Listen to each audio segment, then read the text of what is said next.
Ah, Everybody act cool. We live now, Right. Y'all relax. right? Malachi, put down Revelation. You know what I'm saying? I know you was in there getting the in-depth breakdown. Just be cool. We on live now. You know what I'm saying?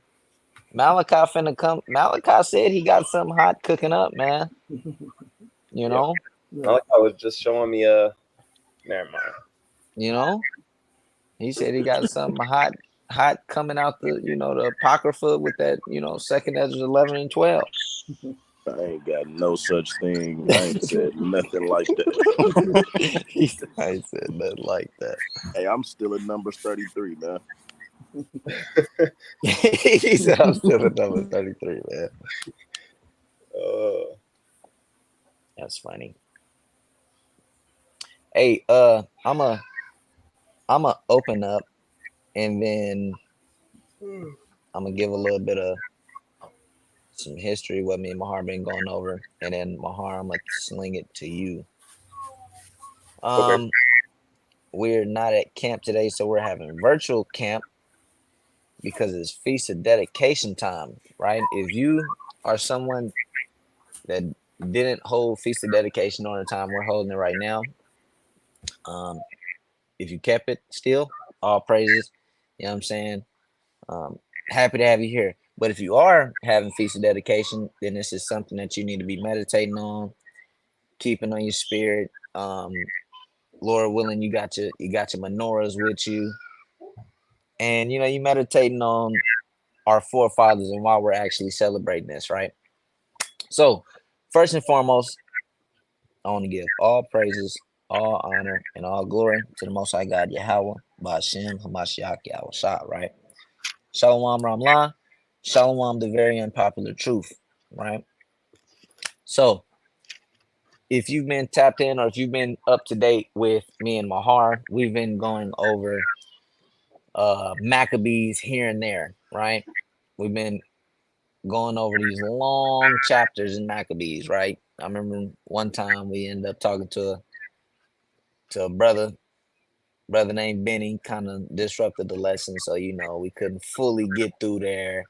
But then we came back to it the next week, and the Feast of Dedication is surrounded by the Maccabees, right? Or the Maccabees is surrounded by the Feast of Dedication, however you want to put it, and it's surrounded around this one family, the family of Mattathias, right?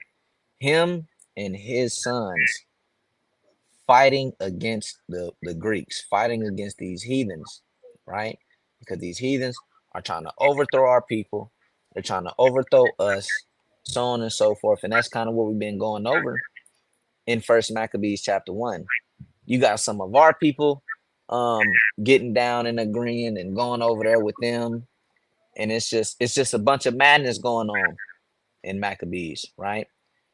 We also see Daniel prophesying about Maccabees.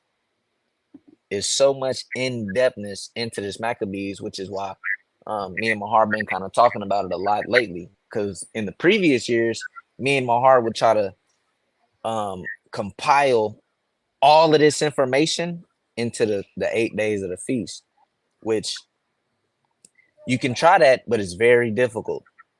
It's very difficult to try to compile everything in a short time period, in a short span like that, and kind of go through and break it down. And this is why this happened, and the next day, and then this is why this happened. And you trying to get through the whole Maccabees. It's very difficult, right? It's jam packed with information, right? So, just wanted to give a quick overview of what's going on, right? It's a family fighting against the Greeks, chiefly the Jews, chiefly the house of Levi, the priest, right? That's what Mattathias and them were. That was their tribe, right?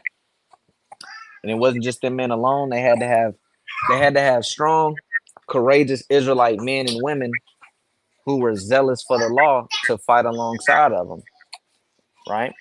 So with that, Mahar, I'm gonna toss it to you. All right, the water for the introduction. I actually want to grab this precept in Second Maccabees chapter think it's chapter 2. Let's see if I can grab it real quick.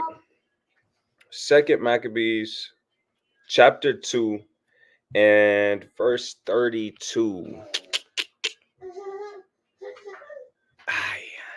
Let's see.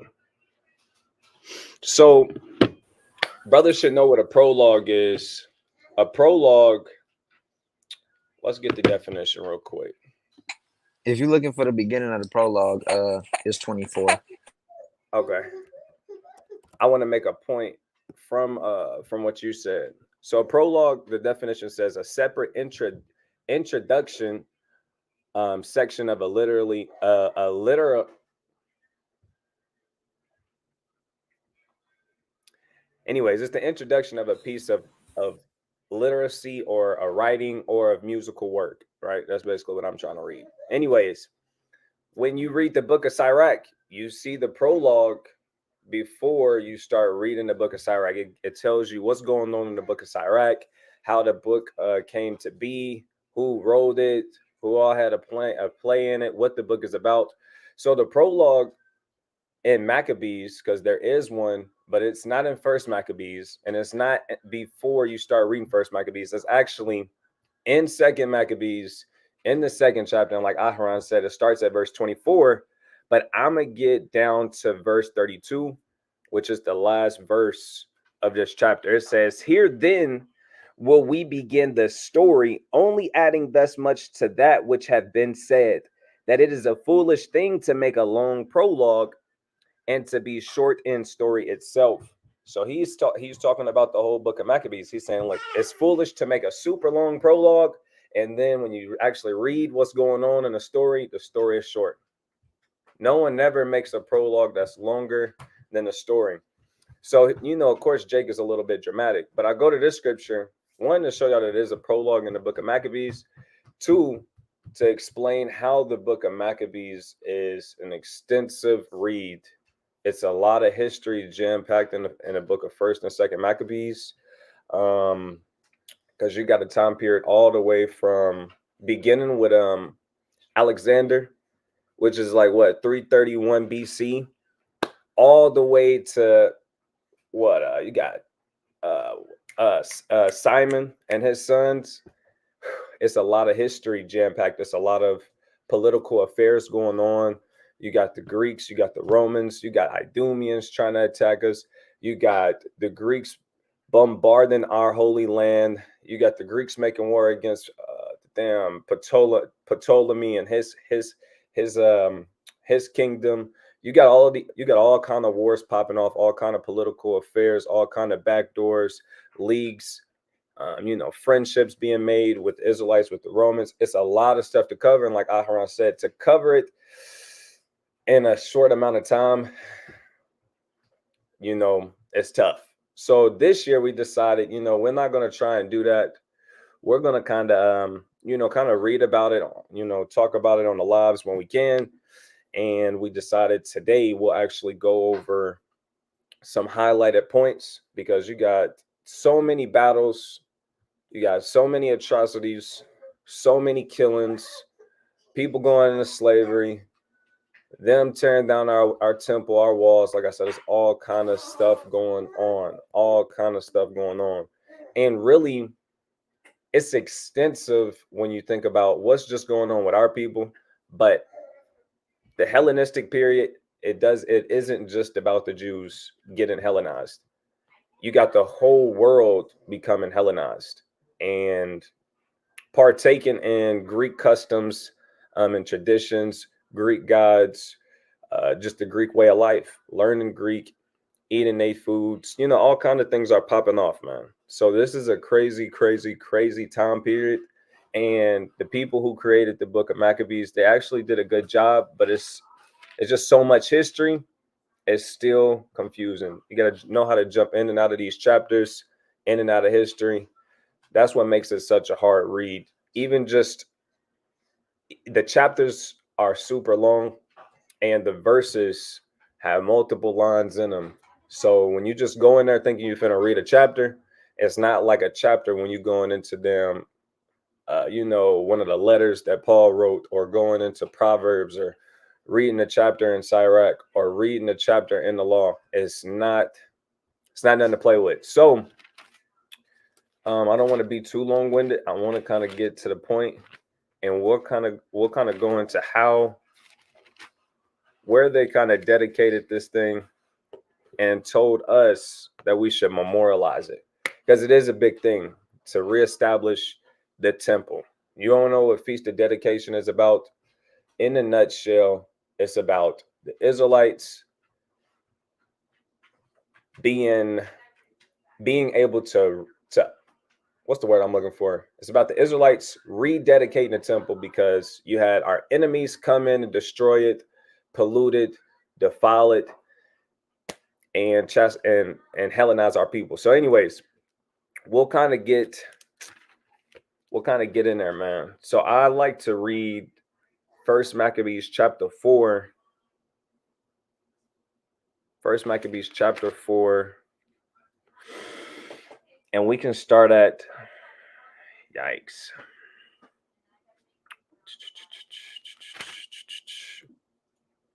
We can start, yikes, because it's the whole battle that took place. There's multiple battles that took place. I'm trying to see how far I really want to start at. What y'all think? Should I start from the top, or should I get to the point? Shalom Ramlah, Shalom. What we got? The very unpopular True Shalom King. We got Yeshai, tribe of Judah.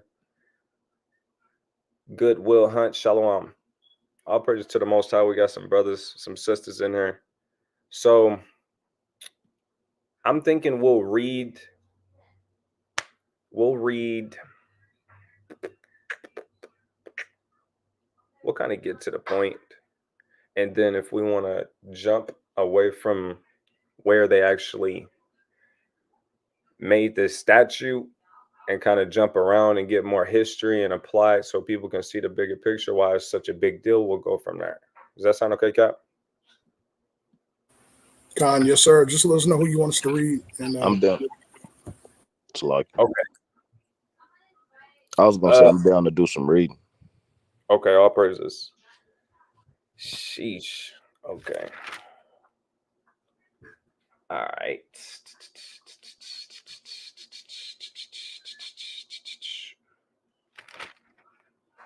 Man, you down to do some reading?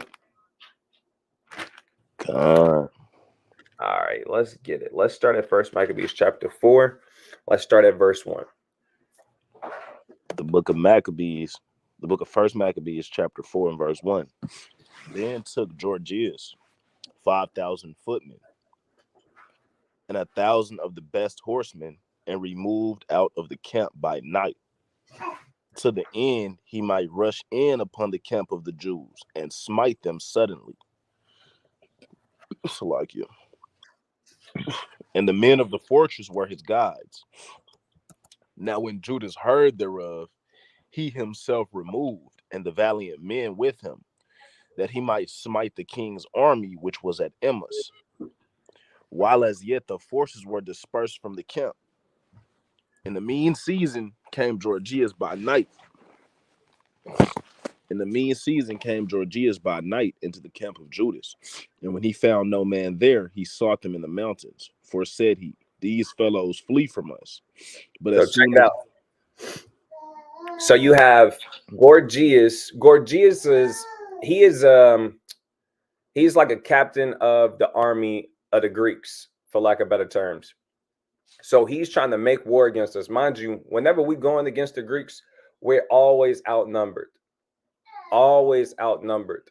But what kept us afloat was we was fighting in our land, and we knew the land, we knew the terrain, and we did a lot of guerrilla warfare. We did a lot of sabotaging flanks when it comes to getting their goods. They had certain stations and men set up. We did a lot of sabotage and taking their weapons. Mind you, they had armies. We didn't.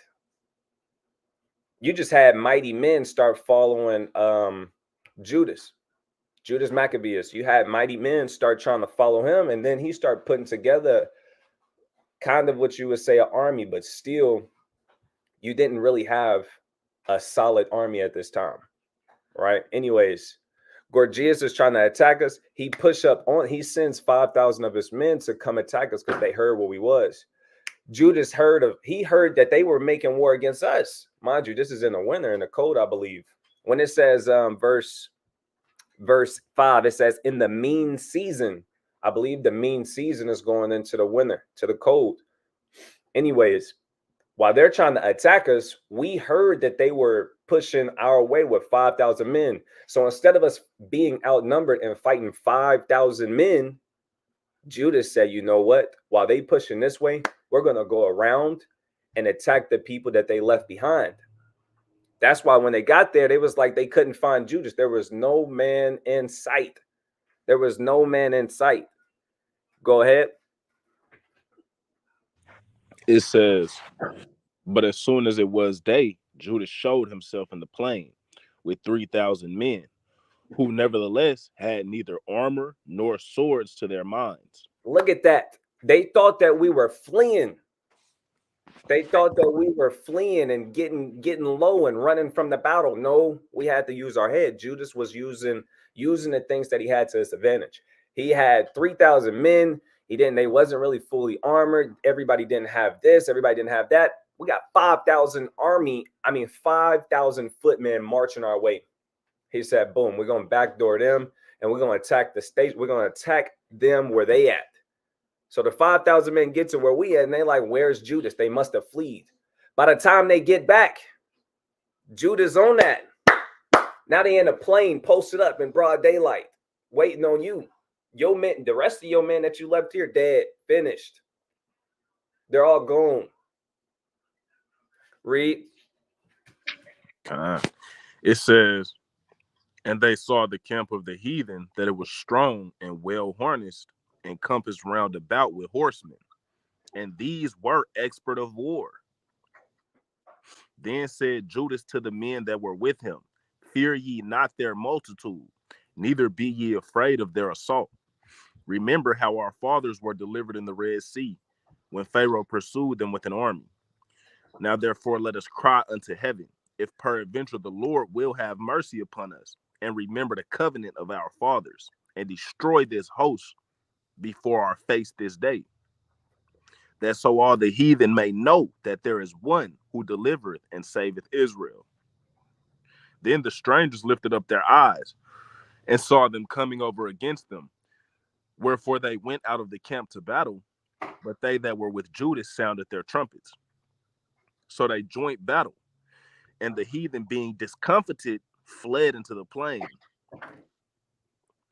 It say, howbeit all the hindmost of them were slain with the sword, for they pursued them unto Gazera and unto the plains of Idumea, and to Azotus and Jamnia, so that there were slain of them upon 3,000 men.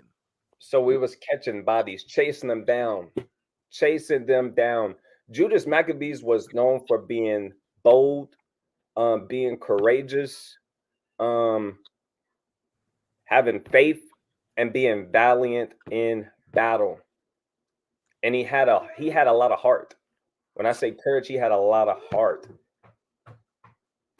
He was always, just like according to the law, before we make war, one of the things we would do, according to I'll grab it real quick. Deuteronomy, it might be chapter 20. I'll start at verse 5. I'll start at verse 3. 2. It shall be when ye are come nigh unto the battle, that the priest shall approach and speak unto the people, and shall say unto them, hear, O Israel, ye approach this day unto battle against your enemies.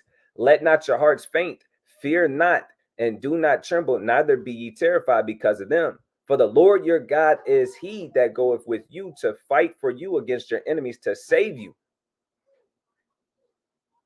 So this is one of the things that the priests would do. They would give a mighty exhortation before going into battle. Mind you, Judas Maccabees, he's a Levite. His father was a priest. So he knows the law. He said, look, this is what we're going to do. And he gives a mighty exhortation. Then he blow the trumpet and they chase down the heathens. and killed 3,000 of them. And this says, and this isn't just any random 3,000 people. It says these men were expert in war in verse 7. And we didn't, verse 6 tell you, but as soon as it was day, Judas showed himself in the plain with 3,000 men who nevertheless, mind you, they thought we was fleeing. He showed up in broad daylight and said, look, we don't got armor, we don't got swords, but we pulling up on the heathens. That's how he was getting down. You hear me? Yeah. Experts in war. He pulled up on them, chased them down, just how the law tell you. The Lord went out and fought for us. Real quick, Go ahead. got a quick precept. This is First Maccabees chapter 2.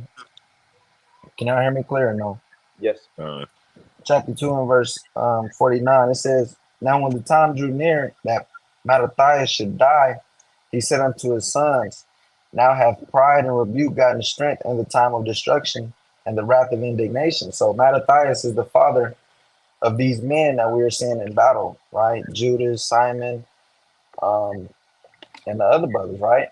It says, now therefore, my sons, be ye zealous for the law and give your lives for the covenant of your fathers.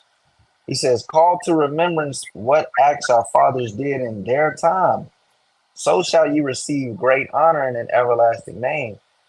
And with this, Mattathias, I'm not going to read it, but Mattathias names off a lot of mighty men. You got Abraham, Joseph, Phineas, Joshua, Caleb, David, Elijah, Ananias, Azarias, and Mishael, and Daniel, right?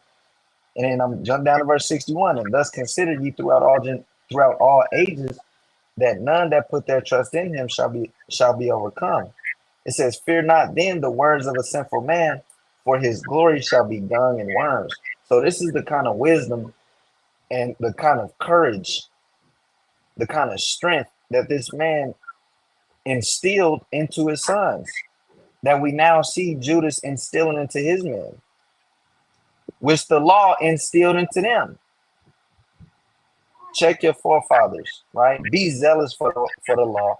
Be courageous. And that's exactly how we got down in battle. Imagine you going to war with the people that's ready to die behind their law and their God. And imagine their God is the Most High God. You're not going to win that. You might as well just give it up. Imagine you find out they serve the God that took down Egypt. And they kind of over there singing holy songs. And they're outnumbered, but they kind of pushing us with like they not. Hey, they kind of don't. Everybody don't got swords. Some of them kind of got plowshares. You know what I'm saying? One man with a hammer, and you got this dude just got fist, and he's kind of running at me like he don't just got fist. That's how much courage these men had. You said what? They hear a trumpet. They don't really see a unified army, but they see a lot of mighty men getting down. Oh, yelling. Yeah. Yeah, how about Shimmy? What? Huh? Everybody's wearing fringes. What's going on here? It's 50 of them. We got 3,000. Why are they running at us like they got the numbers? They sent 5,000 to go get Judas and his host, and they tried to catch him off guard in the night. They went around their army. They thought Judas fled. No, he pulled up on a station. Yeah. He pulled up on a station, and look, the sun coming up, and Judas gave a mean speech. Now you hear what is that? What is that? And that's the death horn. They approaching them. They still outnumbered. They still was outnumbering us. But we chasing the heathens down. It says some flee to Idumea. They was fleeing to different cities. Some went to Idumea, some was in Gazara, I believe it said. You got them, but we chasing them down. We chasing them down. You still got 5,000 men trying to find where Judas and his army is at. We finna read how it get crazy. And Judas he really was nice when it came to guerrilla warfare, knowing the land, knowing what his men was capable of, depending on the Most High, being valiant, inspiring his soldiers. I mean, he assembled men who were not soldiers and turned them into soldiers, for lack of better words. That's top tier. Everybody can't inspire. That's a real leader. Everybody can't do that, man. That's why we're talking about them today. That's why we're talking about them today. So where did you leave off? We read verse 15. Verse 15. Okay, let's read 16. Verse 16. We just killed 3,000 men. Right? Let's keep reading. Verse 16. This done, Judas returned again with his host from pursuing them, and said to the people, be not greedy of the spoils, inasmuch as there is a battle before us. Why would Judas say there's a battle before us? Why? Because you got Gorgias with 5,000 men. They should be returning. They was looking for Judas. Let's keep reading. It says, and Gorgias and his host are here by us in the mountain. But stand ye now against our enemies and overcome them. And after this, ye may boldly take the spoils. This is one thing you gotta understand. We just chase down the heat. You know how Jake is. They kind of get a victory. They kind of get too happy. They kind of want to indulge in the spoils. Is loot there? I mean, now we actually got armor, weapons of war, gold, silver, rations. We just looted them up. If you have over 3,000 men to feed, you best believe it's food, armor, clothing, all kinds of weapons of war. I mean, it's lit. But you're just like, look, Jake, you got to tell Jake, calm down. We ain't did nothing yet, and we still got another battle to fight. It takes somebody mighty to calm. When you got Israelites riled up, you got to be somebody who got real might to get them kind of brothers in charge. I mean, get them kind of brothers in line. And he make everybody calm down. Look, we got a whole nother battle to face. Let's keep reading. It says, as Judas was yet speaking these words, there appeared a part of them looking out of the mountain, who, when they perceived that the Jews had put their host to flight and were burning the tents, for the smoke that was seen declared what was done. When therefore they perceived these things, they were sore afraid, and seeing also the host of Judas in the plain ready to fight.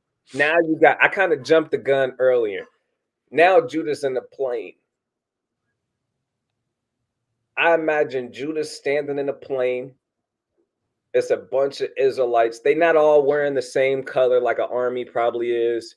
Kind of got fringes on. Judas holding the hammer. This is what I picture in my head. And you kind of got Israelites holding swords up and kind of just doing Israelite stuff. It's like you. Go ahead. I can't quote the source on this, but I think this is when I was reading into like what we used to wear back in the day, right? And like it was basically going into that. We never had a, correct me if I'm wrong, by the way. We never had like a formal military like other people's have. Like when it was time for war, you know, the men that were like in the law say, if you faint hearted, then go back, because you know the men that were ready to go fight, we just had men. You feel me? The men of the nation. We got up, and when it was time for battle, we went to war. No, we actually did. We had more order than that. We had a military. That's what the Book of Numbers about. We actually had. That's what the whole Book of Numbers about. We was counting the men. Like when you go to the Book of Numbers, we always read it in Numbers chapter 1. And it's not just Numbers 1, I believe, but I'll read it for you real quick. Even whenever you're reading about before King David was a king, we had a whole army that was set out to fight against the Philistines. We had an army. Anyways, Yahweh is a man of war. We had an army. Anyways, this is Numbers chapter 1, verse. I'll read verse really any of these right here. I'll start at verse 21 because it's Reuben. That's the first one. It says, those that were numbered of them, even the tribe of Reuben, were 46,500 of the children of Simeon by their generations, after their families, by the house of their fathers. Those that were numbered of them, according to the number of the names by their polls, every male from 20 years and upward, all that were able to go forth to war. Those that were numbered of them, even of the tribe of Simeon, were 59,300. I read this because we were setting up the number. We would number our men. We would number the people that was in the nation. We wouldn't always do this, of course. There was a time where we had so many people we wasn't going through Norman. But let me see if I can get another precept that plainly say it. I know we had. I mean, bro, we got King David. You got his nephews. They were captains of the army. Right? We had captains. We had officers. We had captains over thousands, captains over hundreds, captains over tens, captains over. We had those things set up. But yeah, I think you kind of know where I'm going. So Okay. It was just something I read. Yeah. I think you was telling me about that too. About I know you was telling me about the clothing. That's what we talked about. Yeah, we didn't talk about this part though. Mm-hmm. What verse were we at? We was at verse 21. Okay, kind. Let's keep going. It says, when therefore they perceived these things, they were sore afraid, and seeing also the host of Judas in the plain ready to fight, they fled every one into the land of strangers. So they start getting low. Because now Judah, everybody already was starting to hear about Judas. Brothers are starting to hear about Judas, but now he's really being recognized as more than just, because a lot of the times, like you can read about this too, like on if you go into like certain sources like Wikipedia, YouTube. I was watching a different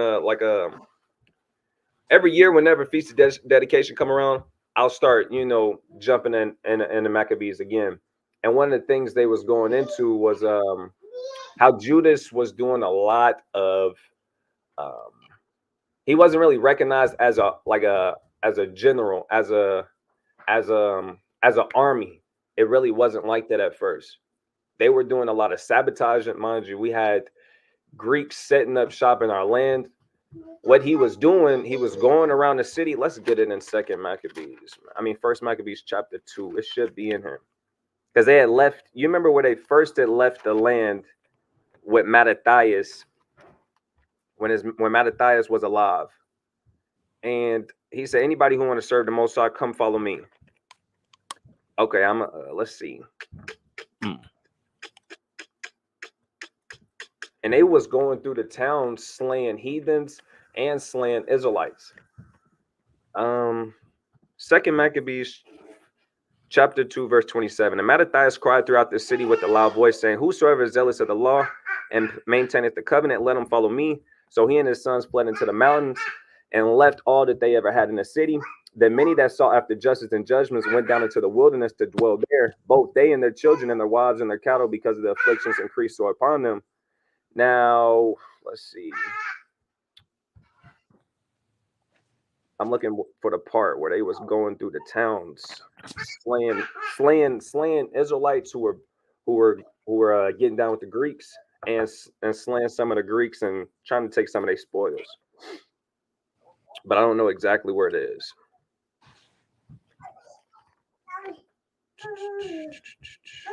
So that goes over.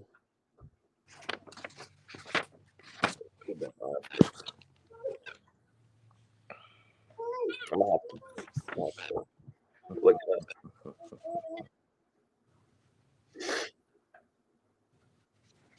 Bear with me a few more seconds. I think I'm close.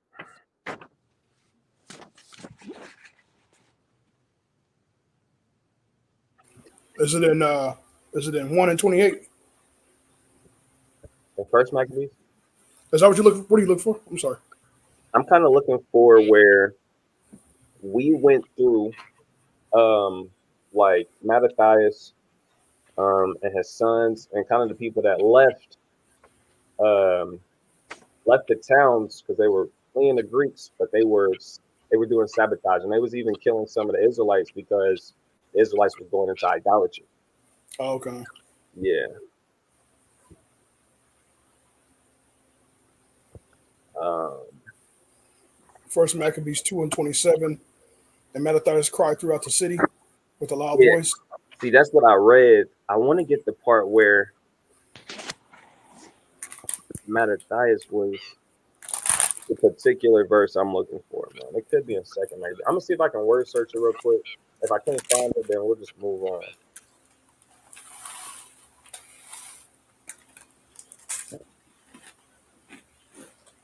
So,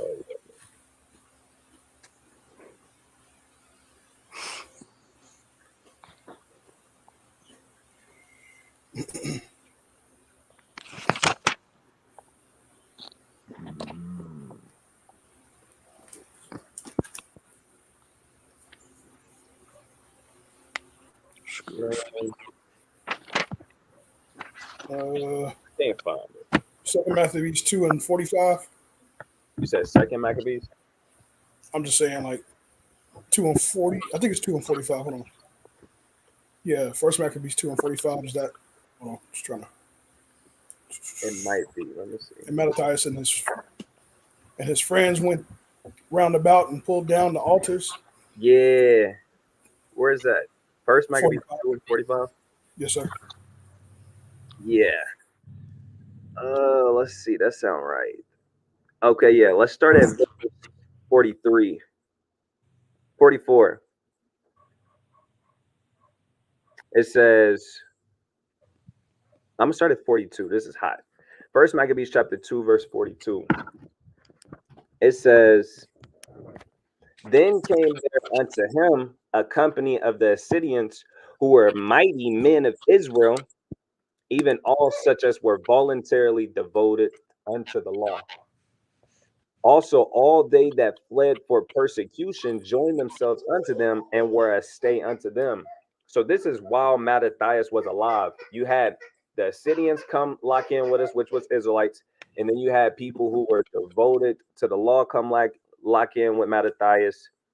Um, so we didn't have a whole a whole group of just people who were soldiers. That's not how it happened.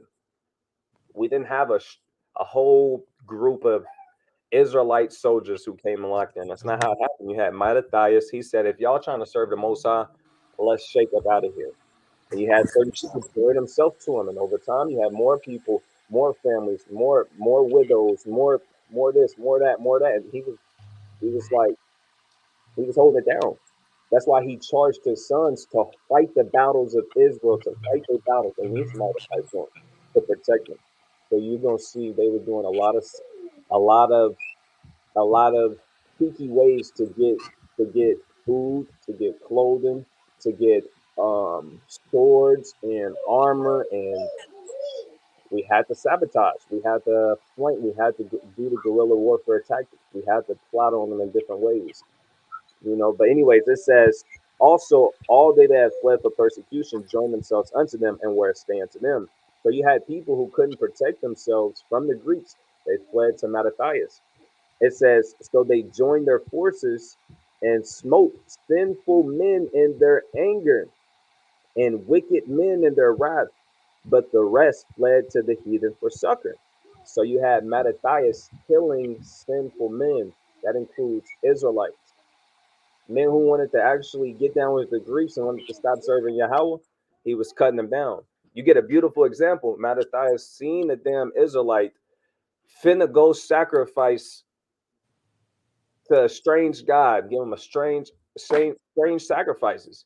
Mattathias turned up. It says he was like inflamed with zeal, and he didn't cut him down. Then he damn destroyed the altar and said, "Let's shake up out of here." That's how mighty Mattathias was. He seen the Israelite finna go into sin, finna commit idolatry, and he killed them on the spot, and he tore down that altar. A lot of mighty brothers was getting down like that. That's why we gotta really reflect on feast of dedication and what our forefathers was doing at this time. Because if not, you kind of get docile and kind of get that Christianity spirit on you, where you kind of not really die hard for the Most High, where you kind of really passive and you kind of soft all the time. No, Mattathias, Judas and his brothers. You see what I'm saying? It says, so they joined the, verse 45. It says, then Mattathias and his friends went round about and pulled down the altars. It didn't say Mattathias and his soldiers. It wasn't that. It says, and the children, and what children soever they found within the coast of Israel, uncircumcised, those they circumcised valiantly. They pursued also after the proud men, and the work prospered in their hand. So they recovered the law out of the hands of the Gentiles and out of the hands of the kings. Neither suffered they the sinner to triumph. So Mattathias was on the damn, what do they call it whenever you got a rally? Mattathias going down. If he catch you, he on the spot. He gonna know what to do. Okay, we're gonna circumcise him. We're gonna come on with us now. You a heathen?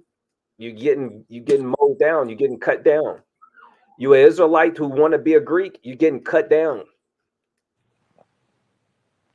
You trying to look for safety? Okay, come with us.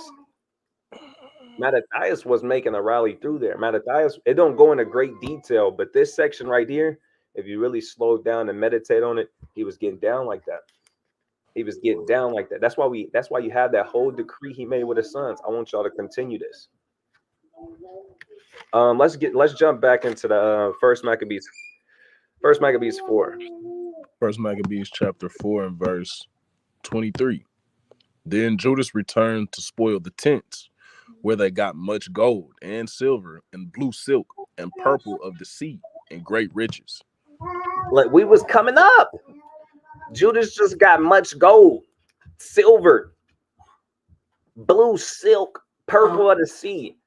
I remember when I first found out about the purple of the sea and how you had to make purple in these days. Tyre, Sidon, the Zidonians, they were Phoenicians, and you see Tyre and Zidon all throughout the scriptures. What they're known for is being a powerhouse for buying, selling, and trading. That's what they were known for. And one of the things they were famous for was the Murex snail, I believe. And this snail, you would need hundreds of them.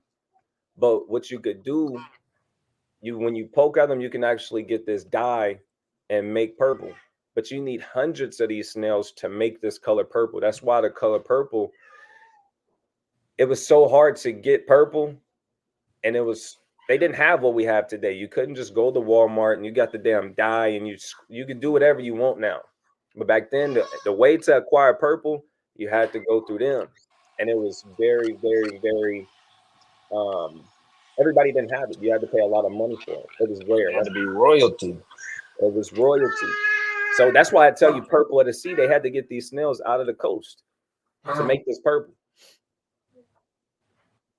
Now you got Judas with the purple of the sea and great riches. Let's keep reading though.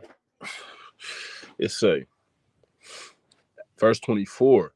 After this, they went home and sung a song of thanksgiving and praised the Lord in heaven, because it is good, because his mercy endureth forever. Because what? Because his mercy endureth forever. Read. It says, thus Israel had a great deliverance that day. Now all the strangers that had escaped and came and told Lysias what had happened, who, when he heard thereof, was confounded and discouraged. So Lysias, he's the big bro over the Greeks, the big bro. I believe he's like second in command after Antiochus. Antiochus Epiphanes, I believe Lysias was like his right-hand man, especially when it came to his army. So Lysias set up Gorgias and said, we need you to go, hunt down Judas Maccabeus. He getting a name for himself. We need you to shut him down and get this place to subjection. But next thing you know, Judas came up on him. So they run back to Lysias and was like, look, XYZ, this is all the things that happen. So let's keep reading. It says, who, when he heard thereof, was confounded and discouraged, because neither such things as he would were done unto Israel, nor such things as the king commanded him were come to pass. So the things that were supposed to happen when he sent Gorgias, them things didn't come to pass. So it's ruffling feathers. Go ahead. The next year, therefore, following Lysias, gathered together 70,000 men, choice men afoot. So you got, it says 70,000 choice men on foot. So you got 60,000 footmen that he chose. Go ahead. And 5,000 horsemen, that he might subdue them. Right. So they came into Idumea and pitched their tents at Bethsura, and Judas met them with 10,000 men. So Judas yanked up with 10,000. He got 60,000 footmen. Then he got a whole 5,000 men on horses. We outnumbered. What is that? That's over six times as much people. So for every one man we got, they got every bit of 6 men. And the number's not good. Have y'all ever fought 2 men at once? I have. It ain't nothing to play with. Go ahead. And when he saw that mighty army, he prayed and said, blessed art thou, O Savior of Israel, who didst quell the violence of the mighty man by the hand of thy servant David, and gavest the host of strangers into the hands of Jonathan, the son of Saul, and his armor bearer. Shut up this army in the hand of thy people Israel, and let them be confounded in their power and horsemen. Yeah. The first thing he doing, he calling upon the Most High. He remembering the righteous acts of his forefathers. He said, man, to hell with them. Remember how Saul's armor bearer shut down a champion. Who's Saul's armor bearer? David. He cut them down. He was cutting the Philistines down. Saul was trying to hate on him after that, but look, he said, "Go kill 1,000. Give me a hundred dead Philistines." He showed up with more. David was like that. Quick precept. Bring it up. Romans 15:4. For whatsoever things were written aforetime were written for our learning, that we through patience and comfort of the scriptures might have hope. Just like that, man. Just like that. You see how mighty and valiant he is? He's speaking life into these 10,000 men. Come on now. All right, we keep reading. It say, make them to be of no courage, and cause the boldness of their strength to fall. It's like you cause the boldness of their strength to fall away, and let them quake at their destruction. That's a crazy thing to to ask the Most High of. Cause their courage to fall. That's hot. Take away their boldness. Make their strength fall away. Read on.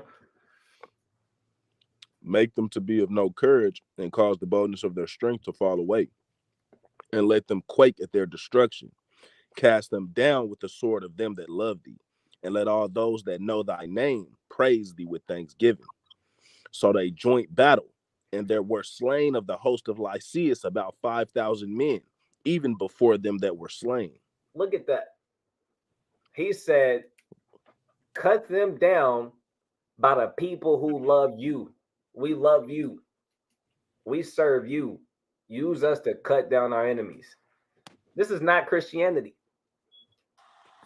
Bro, I was just finna say that. is not Christianity. He said, cast them down with the Why was sword. this in the Bible?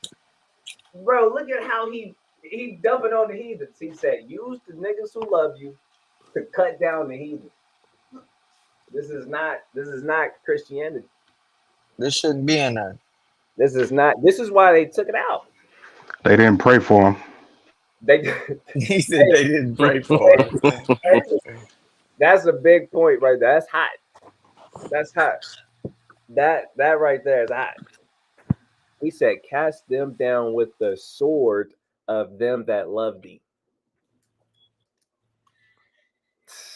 And let all those that know thy name praise thee with thanksgiving. Judas Maccabees is really on stuff, bro. Hey, that's a cut though. Real quick, that's a cut. He said, "Let all them that know thy name." Ask a Christian what's God's name. God. They don't even know. Or they may hit you with Jesus Christ. They would, You know, it's like, nah, that's dirty, man. they would That's definitely dirty. identify God as Jesus Christ. It doesn't matter. Yeah. It doesn't matter. He said it doesn't matter. He said it doesn't matter. Hey, don't act. You That's don't know how nasty. many times we ask, what did Jesus Christ look like in the Bible? It doesn't matter. Doesn't matter. Well, why y'all Who make him cares? white? If it don't matter, why y'all make him white? Why you ain't just Come let him? on, man. It don't matter. I don't care if Apples he's. and Hey, oranges. this is the classic. I don't care if he's blue, red, yellow, or green. Yeah, That's the classic. doesn't matter. He died for me still. I don't care. He could be a zebra. They get on stuff like that. He could be a Yeah. rainbow. And those same people was outraged when the Little Mermaid was black. Right. Yeah. Yeah. Classic Christianity. Classic, man. Classic Christianity. All right, let's keep reading. Verse 35. Now, when Lysias saw his army put to flight, and the manliness of Judas's soldiers, And the what? and the manliness of Judas's soldiers, and how they were ready either to live or die valiantly, he went into Antiochia and gathered together a company of strangers. And having made his army greater than it was, he purposed to come again to Judea. You see that? We had 10,000 men getting grimy on the heathens. He had 65,000 men. He had 5,000 of the men on horses. Judas was and his soldiers start shaking down on him, and they got low again. Then he had to rally up a whole bunch of heathens, man. He had to go rally up more heathens. Salakia. Go ahead. How this nigga said when he saw the manliness of Judas' soldiers. And then it goes on to describe, it says, and how they were ready to either live or die valiantly. How do you die? That means he may see a Jew over there getting stabbed to death by 3 men, 3 Greeks, and Buddy over there yelling and still fighting and standing strong. This nigga's dying. Give up. But they not going out like, you know how scary that is? Because look, here's a glimpse of it today. You got 4 police officers, 4 white men on 1 Jake Israelite, and they can't get them down. What's going on? And that's how this dude is looking at Judas and his men. He Bro. said he's seen the manliness of his men, that they were willing to live or die valiantly. Bro, nah, nope, that'll take everything out of me. Bro, how the Most High set up our army was different. Other niggas are taking fearful niggas in the battle. That's not how the Lord want us to fight. Hell no. These scary niggas go home. That's according to the law. Judas was getting on that. If you just took a wife, if you just planted a vineyard, if you just bought a house, go home. Enjoy that. You got They ain't got no other option. If we don't fight, they gonna come run down on us. So you got niggas ready to die. Imagine Yeah. if we showed up in the plane with 65,000 men. Boy, we had 10,000 men. I know when I be around the Kings and we be at camp, we be kind of feeling ourselves, man. It been plenty of times where niggas said, "Stay right there, I'll be back." Like you finna come back and shoot up the camp. Brother's still at camp, cooling. Yeah. Brother's still at camp, chilling. There's been a few times where we ain't gotten to some scuffles at camp. It didn't go their way though. Bro, it didn't go their way. they kind of make you think, like, if you're the opposing army, they kind of make you think that these niggas ain't got nothing to lose. Like, you show up with low numbers, and they just pulling up, like, not fearful at all. It's like, nah, bro. Like, Is the rest of the army finna back doors? Nah, this where are they at? What do you mean? They 10 toes down. That's when you get hit with the, what do you gain from this? What are you gonna gain from this? Right? Why don't y'all just yield? No. This particular group that was following Judas, that was following Mattathias, that was following Jonathan, that was following Simeon, they would rather die. Yeah. They would rather die, especially at this time. They would rather die. Look at it. They told you that we finna lock. You got men. You know how King David, he had some Judites who would just they just crash out for David. That's how I picture. They would go. Joab? Bro, he said, Yeah. man, I would die for one of them drinks that's in that well. They said, all right, cool. Stood up and retrieved it. Came back with some water. He said retrieved it. Army out there, if I'm not mistaken. They would follow David wherever he went. Judas had hit us. Yeah. Judas had hit us. Hey, Salakia. Go ahead, Abba. Hey, also, you got because you mentioned King David. So, 1 Kings chapter 2 and verse 1, it says, "Now the days of David drew nigh that he should die, and he charged Solomon his son, saying, I go the way of all the earth. Be thou strong. Be thou strong, therefore, and show thyself a man." So you like, how is reading the law gonna show you to be a man? That was one of my thoughts, right? After reading this one time. How does showing the law gonna show you how to be a man? But once you read the law, the testimony, you got to remember back in the day, they didn't have television. They didn't have distractions the way we have distractions. We got cell phone, we got TikTok, we got all these other distractions, just crazy distractions. You walk out the house and you're on your way to the store to go get some bread, and then all of a sudden you forgot what you're gonna get because you got so many different distractions on the way to the store. That's how bad it is for us. So they was in the scriptures, they was reading these stories, they heard all of the courageous things that Moses did, Joshua, just they hearing these stories of the courageous man. Okay, this blood flows through me. You know what I'm saying? They're hearing these testimonies about our forefathers doing these courageous acts. And then they knew that this was part of them, right? Now, of course, like you said, not all of our men kind of got down like that. You did have some men that was kind of like, if you was, you had a new family, you had a new wife, go home. But you did have a lot of our people that was about it. They were strong men. They was ready for, to die for their people. Just like what did we read last Sabbath before camp? The mother and her 7 sons. It was like before he saw his brothers getting scalped, getting their arms and their legs cut off, and his mother giving him a inspirational speech. And before she could even finish, he was like, "What are you waiting for?" He looked over to the king. He was like, "What are you waiting for?" That's mighty. That's courage. That's what we trying to get pour back into the spirit of our men, because our men have been beaten down so bad, through the system, and we're not seeing no justice, no peace. So we're not seeing these things. So this is important for the spirit of our men to get inspired by these lessons and let them know that this is your forefathers. You know what I'm saying? Bakan, I yield.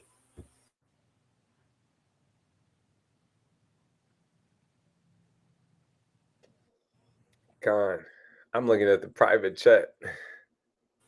Okay. Oh, I did remove Benny. That was me. All right, Salakia. Let's jump back in it, man. Let's jump back in it. We have verse 36. Verse 36, it says, Then said Judas and his brethren, Behold, our enemies are discomfited. Our enemies are discomfited. Let us go up to cleanse and dedicate the sanctuary. Upon this, all the host assembled themselves together and went up to Mount Zion. When they saw the sanctuary desolate and the altar profaned, and the gates burnt up, and shrubs growing in the courts as in a forest, or in one of the mountains, yea, and the priests' chambers pulled down, they rent their clothes and made great lamentation and cast ashes upon their heads. And fell down flat to the ground upon their faces. Did you say something? No, go ahead. And fell down flat to the ground upon their faces and blew an alarm with the trumpets and cried toward heaven. It's a lot going on, man. So we make our way back up to Mount Zion. He said we see the temple, we see the courts, we see the where the priests would be. We see all of these, and it's just not the same. It's desolate, defiled. It looked like a wilderness. You got things growing there that's not even supposed to be there, because you got all different kinds. You got your priest, the priest. You got different families who did different jobs. This family, this tribe, this particular clan, they would take care of the showbread and the making sure the lamp is, has oil and doing this one would make sure they cleaning. This one would do this. This one, they were partaking, doing the sacrifices, and this particular priest and this clan was over this, and you had it. It was really organized. But whenever you have these heathens come in, defile our temple, it turned into a wilderness. It turned into a wilderness, man. So you have men actually renting their clothes, crying, throwing ashes on their head, and making a great lamentation. Crying, because this is what happened to our temple. This is our lifeline to worship in the Most High, serve in the Most High. And the priests, that's their whole livelihood, their whole life. That's what it's about. Serving the Most High. Judas Maccabees and his brothers was Levites. So from a youth, they're being trained and taught on how to be a priest, how to be this, how to do this, how to handle this. So they're really attached to they attach to it. They attach to the Most High. So hell yeah, you're right. You're going to break down, throw ashes on your head, blow a damn trumpet and cry and mourn. And you're going to reflect on how you got to this situation. What led to this situation? Yeah, it was cool. It was making war against our enemies, cutting down enemies, making them flee, doing all of this, taking spoils. But when we finally get back to the temple, we're like, oh my gosh.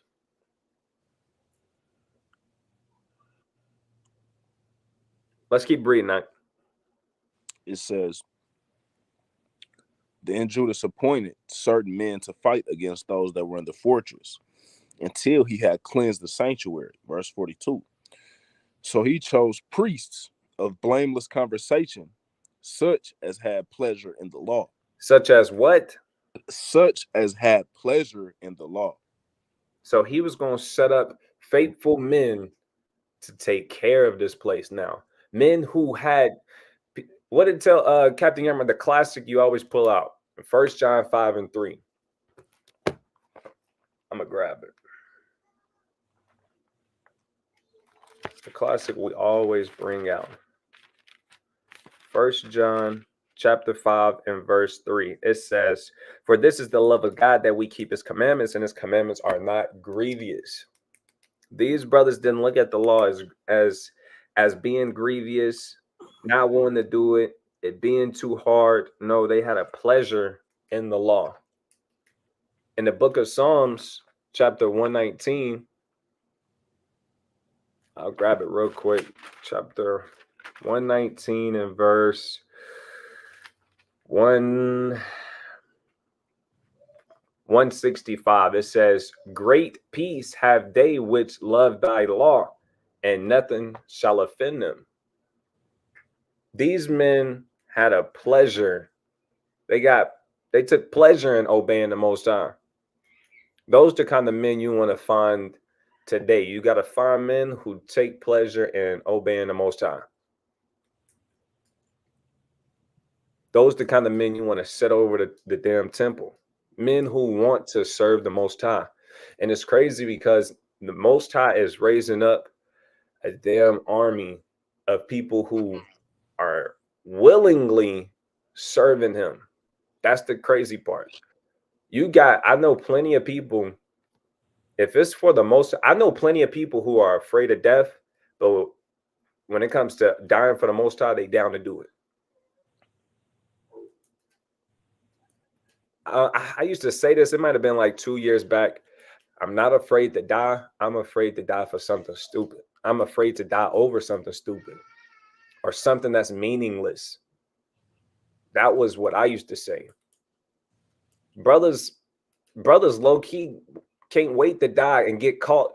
Brothers want to get caught when your house shot come back teaching the scriptures.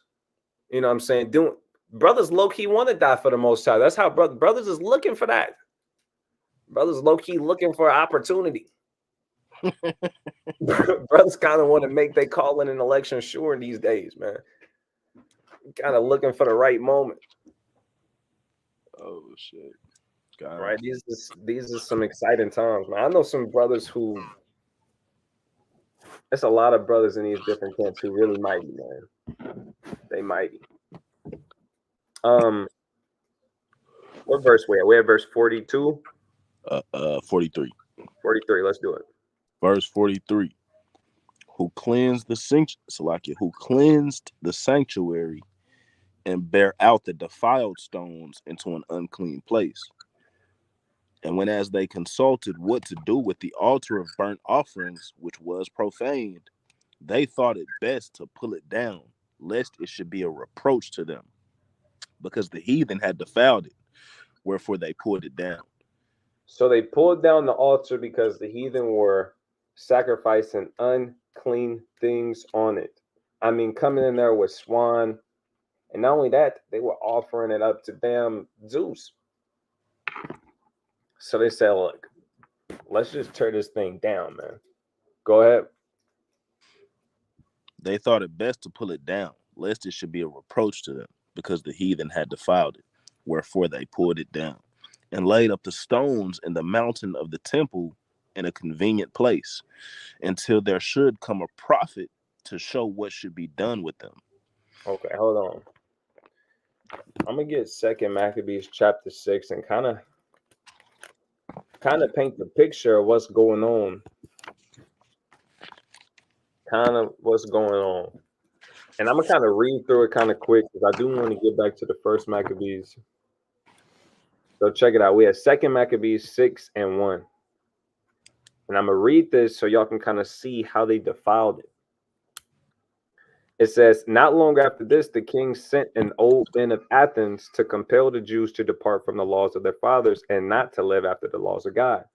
So you got a nasty Greek coming from Athens, and he's kind of compelling the Jews to break the law, statutes, commandments, to not do the customs of the law, to not do this, to not do that, and to live like a Greek. Verse 2. And to pollute also the temple in Jerusalem, and to call it the temple of Jupiter Olympus, when you go into the word or the term of Jupiter, Olympus, you kind of make your way to Zeus. And that's kind of who they were sacrificing to and who they was worshiping and who they were serving when you jump into it. So that's what they, instead of calling it the temple of God, they start calling it the temple of Jupiter, Olympus. It says, and that in Gerizim of Jupiter, the defender of strangers, as they did desire that dwell in that place. The coming in of this mischief was sore and grievous to the people. So the children of Israel that was still serving the Most High, who still had a ready mind to do the law, statutes, command, it was grievous to them to see this, to see what was happening to the temple, to see how they was defiling the temple. It says, for the temple was filled with riot and reveling by the Gentiles who dallied with harlots and had to do with women within the circuit of the holy places. So you had riots going on, all manner of things going on in the temple. You got hoes in there, you got heathens in there, and they just doing all manners of stuff. You can only imagine. You got heathens in there, you got harlots in the temple, and they turning up, sipping, they lounging around and kicking it. Fornication. You're kind of drinking out of the holy cups, the damn table, and where the showbread's supposed to be. It's a hooker sitting on it. You see what I'm saying? It says, and besides that, brought in things that were not lawful. So they brought in things that were not lawful. Everything do not belong in the temple, but they bringing in things that really shouldn't be in the temple. They coming in with sacrifices for another god, and the sacrifices is defiled. Pork, unclean things is madness. It says, and the pride and the pomp of these people, the audacity. It says, the altar also was filled with profane things which the law forbiddeth, and neither was it lawful for a man to keep Sabbath days or ancient feast, or to profess himself at all to be a Jew. And it was getting so bad at this time, you couldn't keep the Sabbath. They were forcing you not to keep the Sabbath.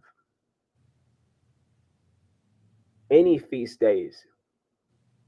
You couldn't even walk around and say, you know, I'm an Israelite from the tribe of Judah.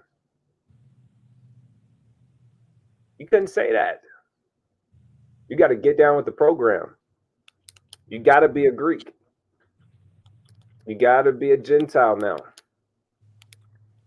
This is why the whole world was Hellenized, because not only was this happening to us, this was happening to the whole world. You can't do things your way. You got to do things their way. I'm going to jump down to verse 9. Verse 9, it says, and whoso would not conform themselves to the manners of the Gentiles should be put to death. Then might a man have seen the present misery. So it got so bad, it says, if you didn't conform yourself to being a damn Greek, you get knocked down. You get knocked down. And these times are going to come upon the earth again. And the only way you're going to be in safety is if you actually got a ready mind to serve the Most High. It's the only way. The Most High not going to be protecting you. All right, let's jump back to First Maccabees. Go ahead, Abba. Can I hey Malachi, can you give me First Maccabees chapter 1 and verse 20? The First Maccabees chapter 1 and verse 20, it says, and after that Antiochus had smitten Egypt, he returned again in the 143rd year and went up against Israel in Jerusalem with a great multitude. Right, jump down to verse 23. Verse 23, he took also the silver and the gold and the precious vessels. Also, he took the hidden treasures which he had found. He said it took the hidden treasures which he had found. So he already took the jewels, the treasures, the cups, but he took the hidden treasures. What do you think those hidden treasures were? That was the scriptures. So that's the same thing that's going to happen again. Now we're not going to, Lord willing, we have our sword on us. Lord willing, we have our scriptures, our Bible, where we can run into one. But there might come a time again to where, hey, the Bibles, be burned, or, they started doing that in California and reprinting the Queen James version. So these things are coming back on the earth again to where you no longer being able to call yourself a Jew, or they taking our hidden treasures, which they have found, which was the law. So, hey, that just made me think about this, Bakan. That's an excellent point. It's going to come a time where they're going to try and stop you from professing yourself to be an Israelite. There's going to come a time where they're going to be trying to destroy all of the Bibles, all of the books of the law. And in them days, you're going to wish that you studied harder. In them days, you're going to wish that you had a husband who knew how to serve the Most High God. In them days, you're going to seek guidance and leadership. In them days,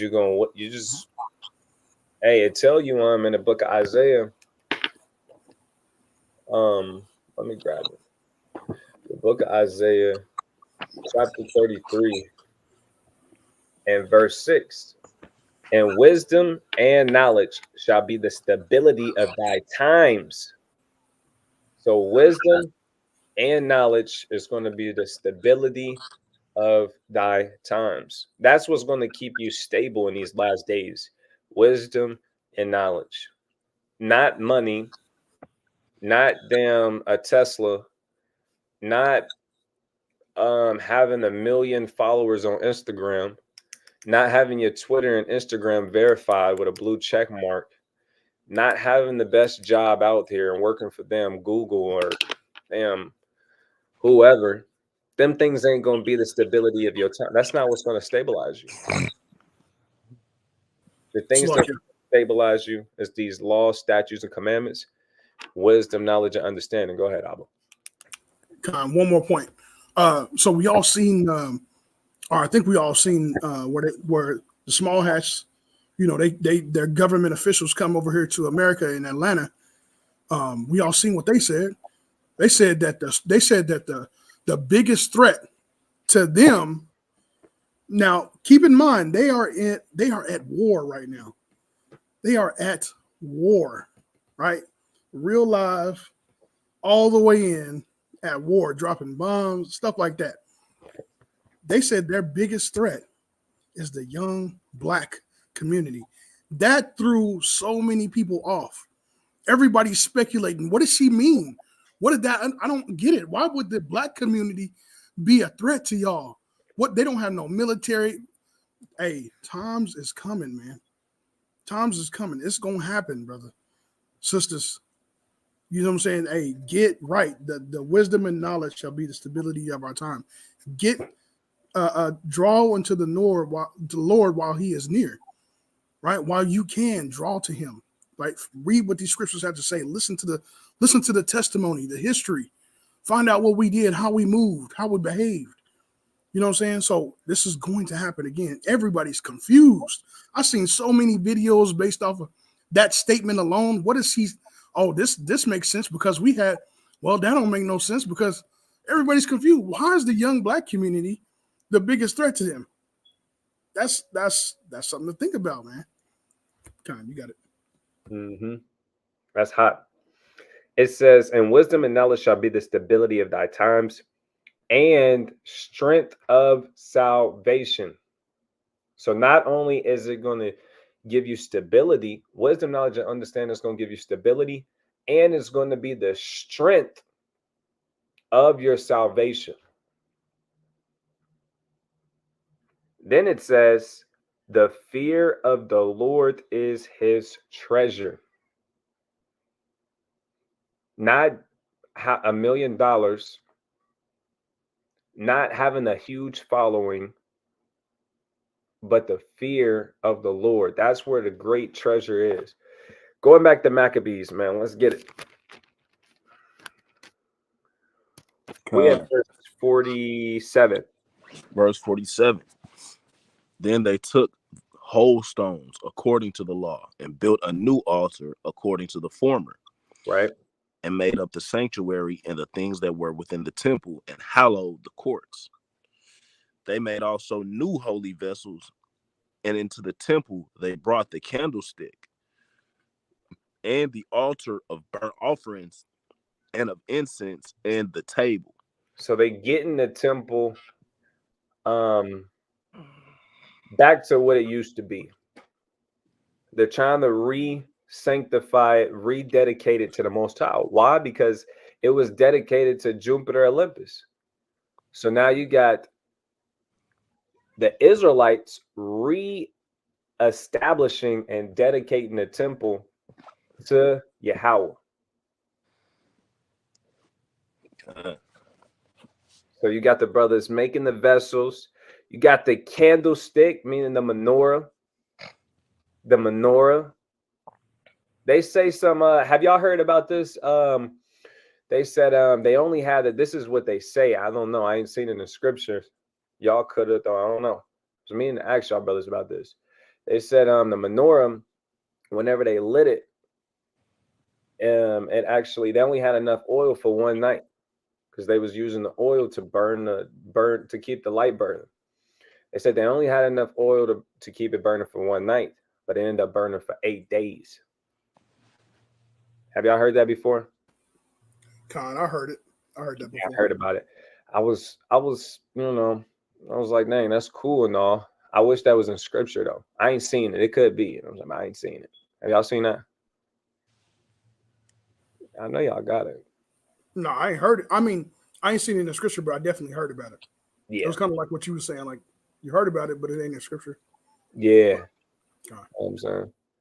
I would like, that'd be cool though if I could verify that with scriptures. Anyways, let's keep reading. Let's see what else they did with the temple. Verse 50. And upon the altar they burned incense, and the lamps that were upon the candlestick they lighted, that they might give light in the temple. Furthermore, they set the loaves upon the table and spread out the veils, and finished all the works which they had begun to make.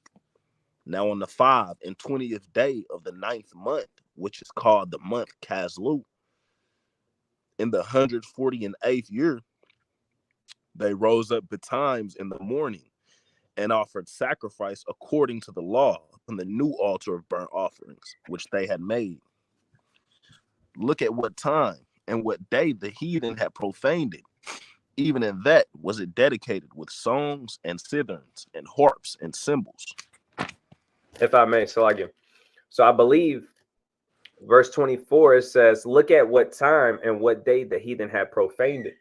So the day and the time that they profaned the temple, it ended up being fallen on the same day that they was finished with sanctifying the temple, right? We don't believe in coincidences. We believe in the Most High. So that's a beautiful thing.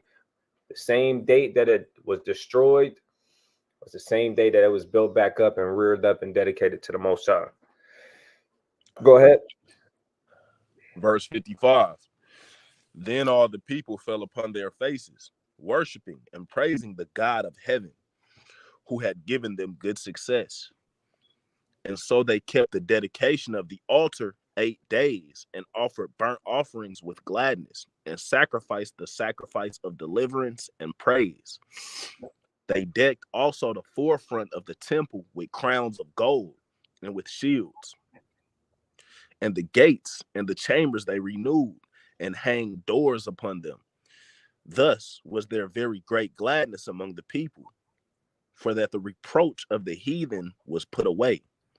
Moreover, Judas and his brethren with the whole congregation of Israel ordained that the days of the dedication of the altar should be kept in their season from year to year by the space of 8 days, from the 25th day of the month Caslu, with mirth and gladness.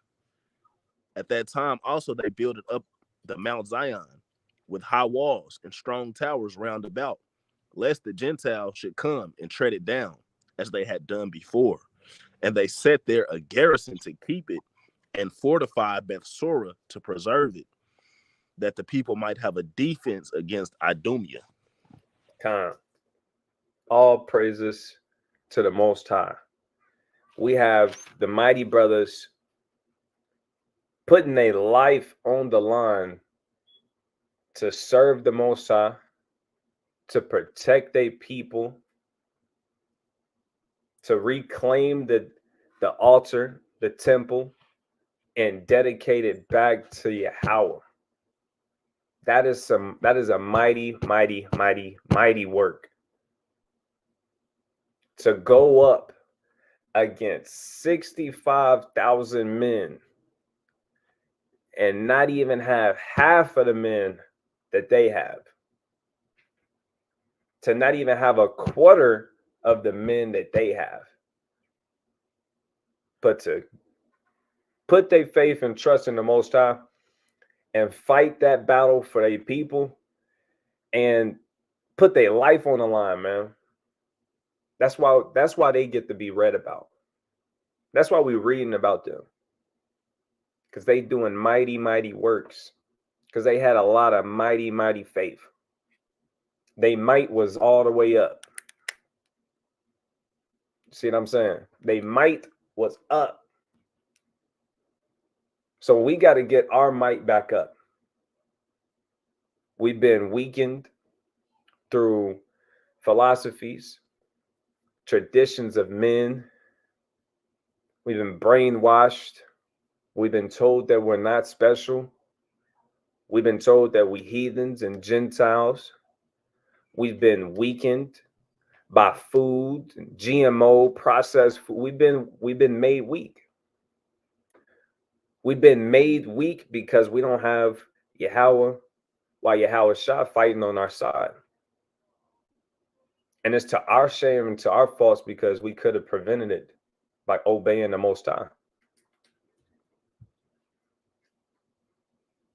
But now we waking up, we're getting put back, we're getting put back in our remembrance. We're understanding who we are, how things should be, who God is, how he needs to be served, how he wants to be served.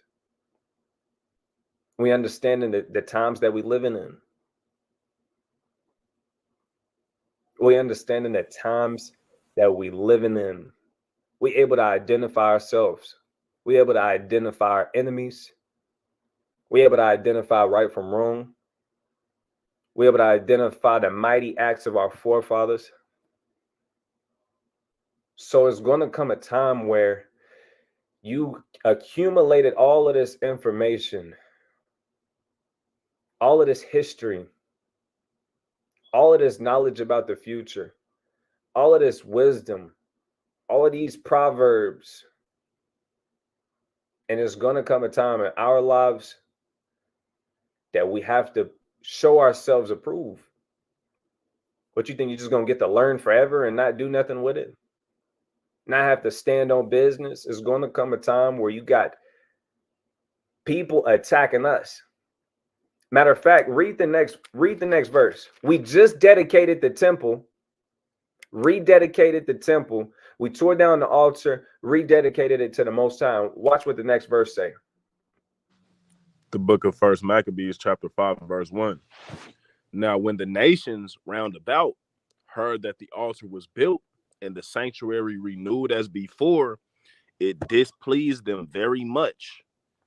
It did what? It displeased them very much. So as soon as we started getting back on track with serving the Most High, it displeased the nations. Precept. Go ahead. All right, Con, that won't take too long. But because you had made mention earlier, and you hey, brother was teaching, he was spitting when he said, you think you're gonna just learn? You think you're gonna sit here and learn forever? You got to put what you know, what you've learned to use.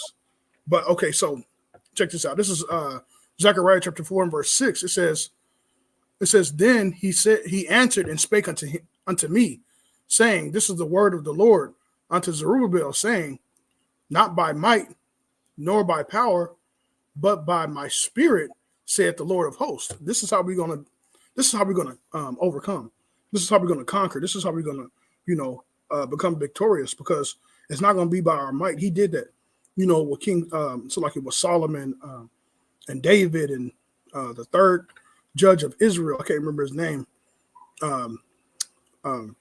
Mattathias, Judas. So he did that, but it's not by the might, not by our might, but it's going to be by His Spirit, and that's the words of the Most High God. That's the words that we're speaking unto you. These are the testimony. These are the laws. These are the understanding of what we're going over. So it's going to be by the Spirit. Is how we're gonna. That's how the Most High, how we're going to overcome in these last days. How we're going to get. So like, I know it's probably loud, but yeah, basically, I'm just trying to say, just this how we're gonna. That's how we're going to overcome. That's how we're going to win in these last days. Is by the Spirit of the Lord. So that's something that you should pray for. Throw that in your prayers. God. Waxing mighty comes in all different shapes and sizes. Being filled with the Spirit of the Most High comes in all different shapes and sizes. You can read in the book of Exodus how the Spirit. I'll read it real quick, and I'll get back to my point. Malachi, can you get Nehemiah 2:10? Baba Kashar. This is the book of Exodus, chapter 33, and verse, maybe it's 32. Nah, 34, maybe.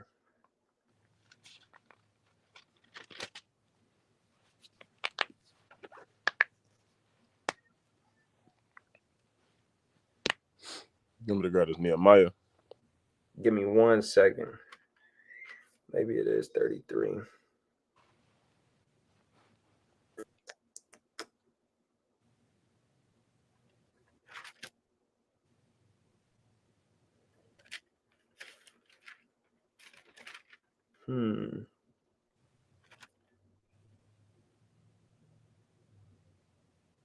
Bear with me. What you looking for? It's about you said something about the Spirit, and then I made a statement. Hold on, let me see. It's hard to phrase. 31. Okay. I checked 32, 33, 34, but it was 31. Check this out. Exodus chapter 31, and I'll start at verse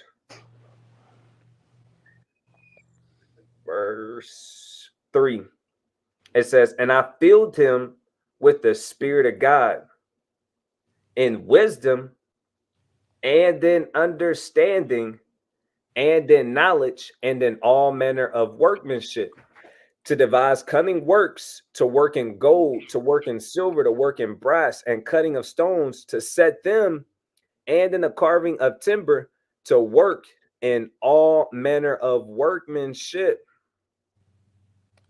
In all manner of workmanship.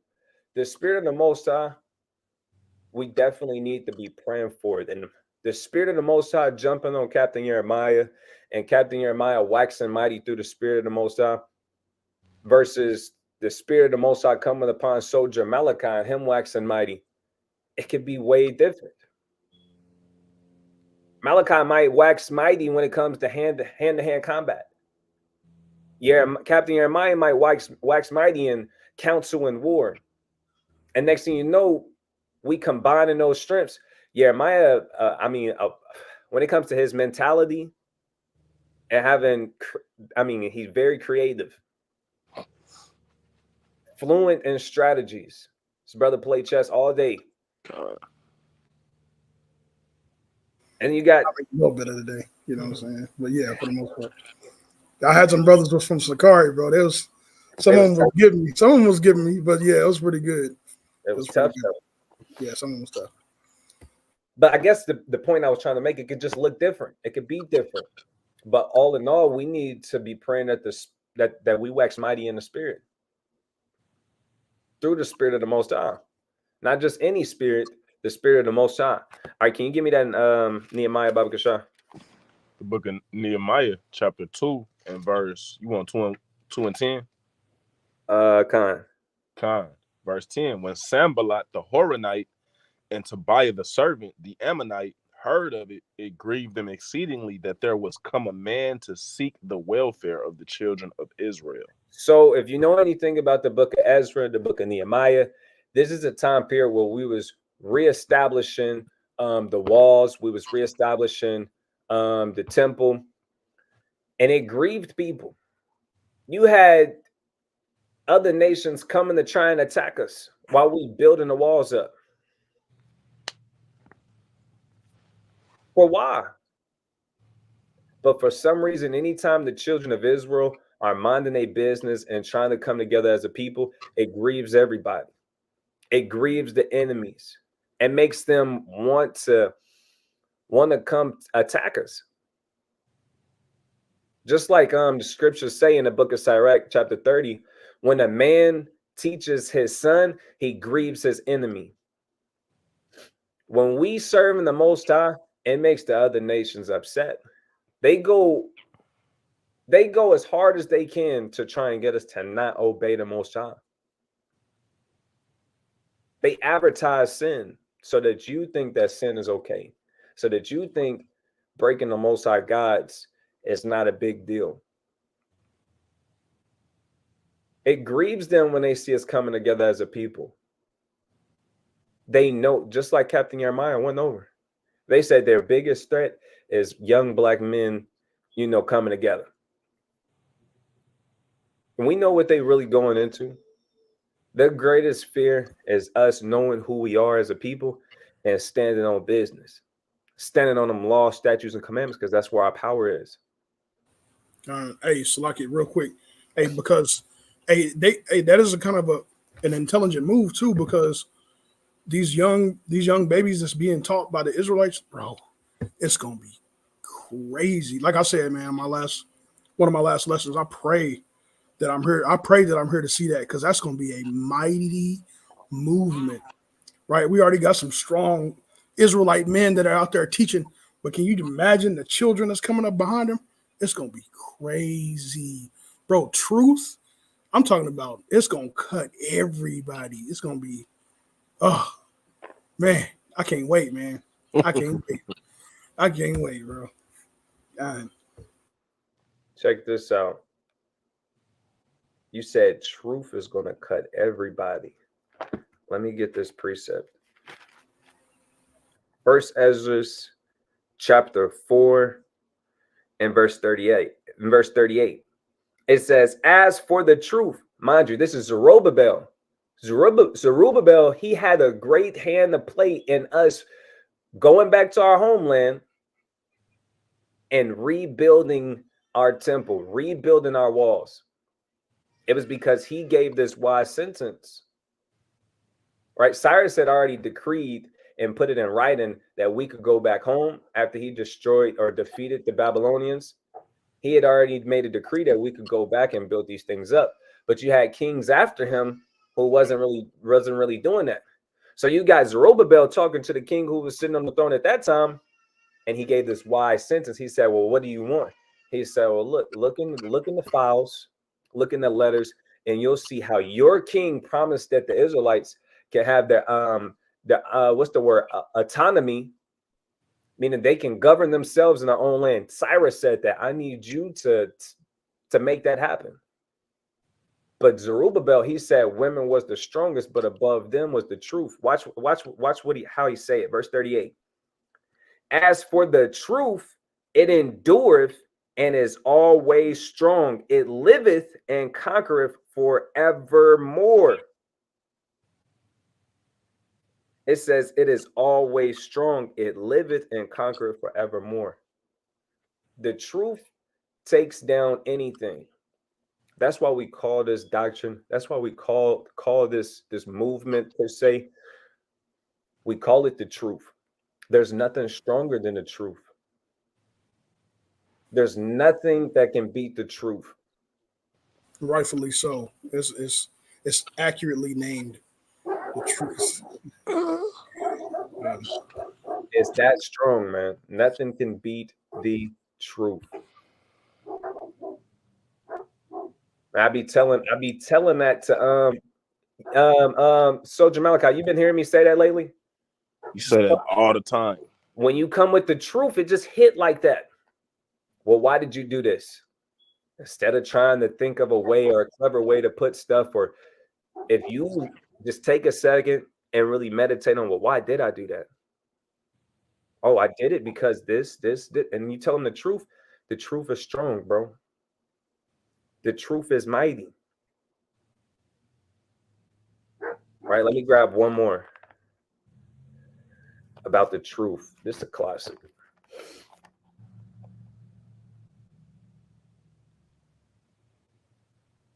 Second Corinthians chapter 13 and verse 8. It says, for we can do nothing against the truth, but for the truth. You can't do nothing against the truth. You can't go, you don't got enough might to overpower the truth. You just got to fall in line. You got to get down. The truth is that strong. So I wanted to make this point. Whenever we build in our temple, every time we was building our temple or establishing ourselves as a people and dedicating ourselves and our hearts to the Most High, you got the nations, they try and attack us, just like in the time of Ezra and Nehemiah, just like in the time of the Hellenistic period with the Judas Maccabees and his brothers. Tried to make one. It displeased them when they seen we rededicated the temple to the Most High. This is 2 Peter, or 1 Peter rather, chapter 2 and verse 5. It says, ye also as lively stones are built up a spiritual house and holy priesthood to offer up spiritual sacrifices that are acceptable to God by Yahushua Mashiach. So if they were attacking us and they were displeased when we was building up the temple, rededicating the altar, what do you think is going to happen now if we're building up a spiritual house? They're going to be displeased and they're going to attack. And the only way, I mean, it already tell you in 2nd Ezra, I'm not trying to be super long-winded, I promise. I'm going to try and close up. But a lot of scriptures are popping up in my head. Yeah, I got a few things too. I didn't want to be too long though. So okay, I'm going to bring this one out. I'm going to swing it straight to you. This is 2nd Ezra chapter 16 and verse 70. For there shall be in every place and in the next cities a great insurrection upon those that fear the Lord. So insurrection is like an uprising where you're trying to overthrow something or someone. But the scriptures told us exactly who they're going to try and rise up against. He said there should be a great, not a small, a great insurrection upon those that fear the Lord. Why? Because we're building up this spiritual house. And every time the heathens and the other nations see that, they know what that means. They know it's a spirit that jumps on the earth. It makes all of our enemies displeased. It makes all of them upset. They know that we're the next up. They know that we got next, like the elders be saying. That's on you, Cap. God, I just wanted to say, so this is 1 Corinthians, because I'm gonna touch back on based off of what we just said a few minutes ago. 1 Corinthians chapter 3 and verse 16, it says, know ye not that ye are the temple of God, and that the Spirit of God dwelleth in you? So we are that temple, right?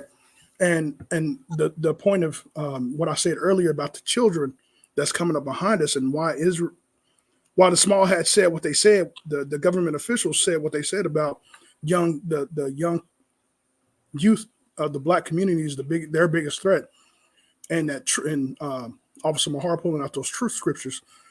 Hey, it's gonna be we're gonna have women that's gonna be so mighty. What's that? The women that were crying behind Yahushua when he was being being crucified, the group of women that was crying, those women are back on earth, man. You know, a lot of times we just talk about the men that are back on earth. There's women that are back on earth too.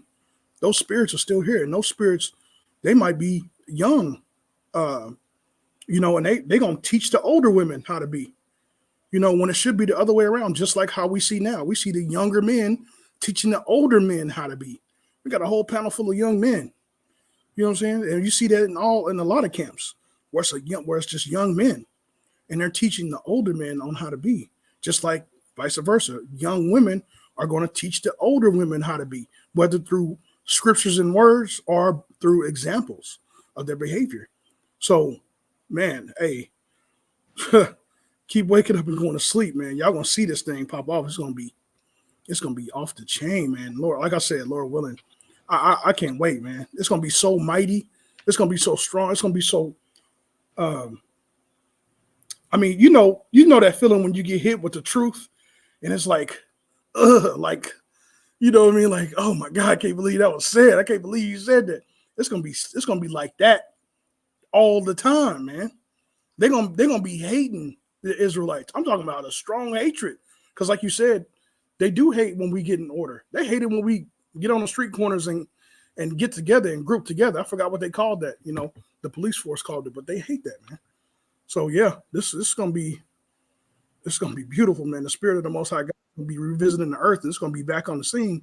It's gonna be crazy. But yeah, that's all I got. I just can't wait to see it, man. It's gonna be beautiful, beautiful. We do nothing against the truth, but for the truth, and that's a fact. Do any of the brothers got anything they want to bring out before we close this up? No, sir. Officer Tahwan, is he still in there? Yeah.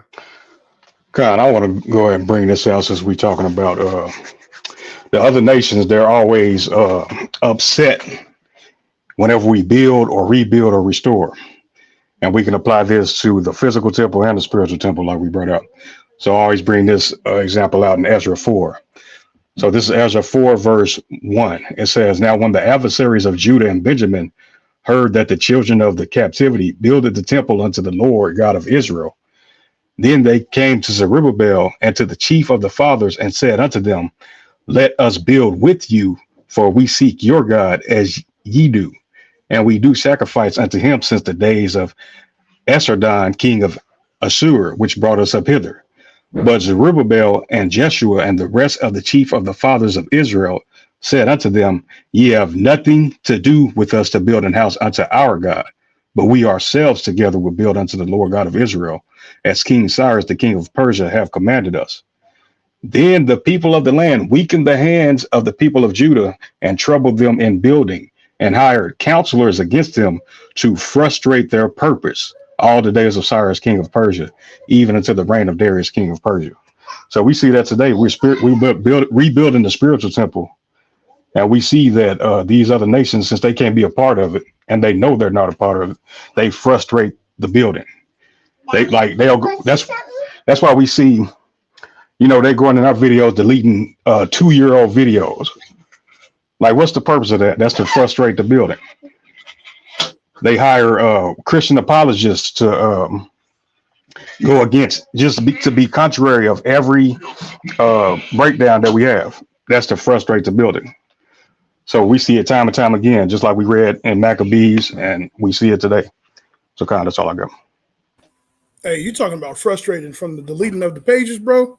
That is so. Hey, we don't even get it. You said 2 or 3 years ago, and that is a fact. It's like 2 or 3 years ago. Why didn't they catch it 2 or 3 years ago? They're going back 2 or 3 years deleting videos. Like I can't even get on my gatekeepers page.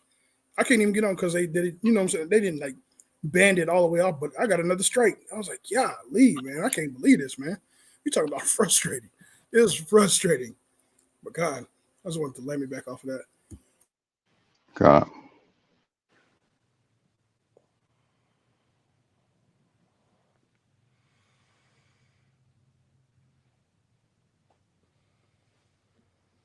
All right. Any brothers got anything else?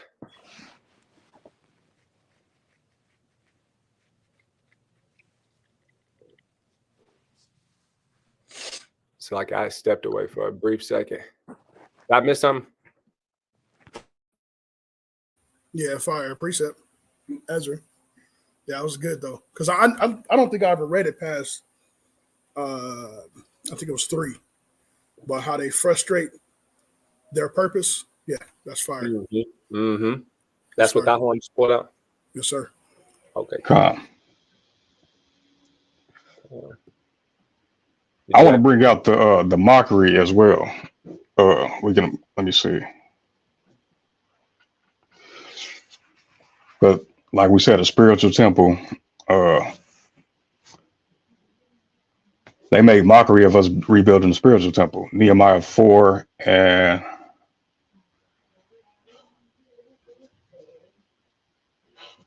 let's see. I'll just start at the top. Nehemiah 4 and 1. It says, but it came to pass that when Sanballat heard that we builded the wall, he was wroth and took great indignation and mocked the Jews.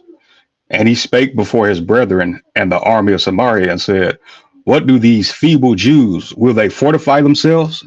Will they sacrifice? Will they make an end in a day? Will they revive the stones out of the heaps of the rubbish which are burned? And that's what they're saying. They see in this rebuilding of the spiritual temple. That's what they're doing.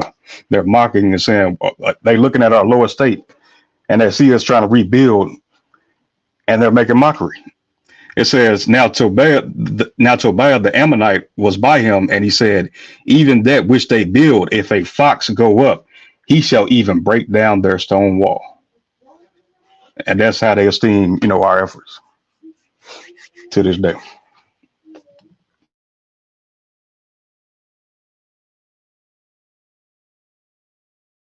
Hey, we had that one guy come up to camp. That was a while back ago when we was at 6-1. He was like, Edomite, older Edomite. He was like, where's your God? I don't know if y'all remember that account. I forgot where he came from. He came from out of town to come and talk to us. But yeah. Oh, the dude that came from he came from like Seattle, like from Washington. That's where he came from. Yeah, Washington State, yeah. Yeah, that's crazy.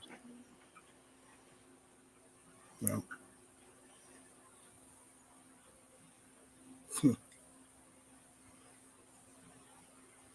That just made me think of something. Because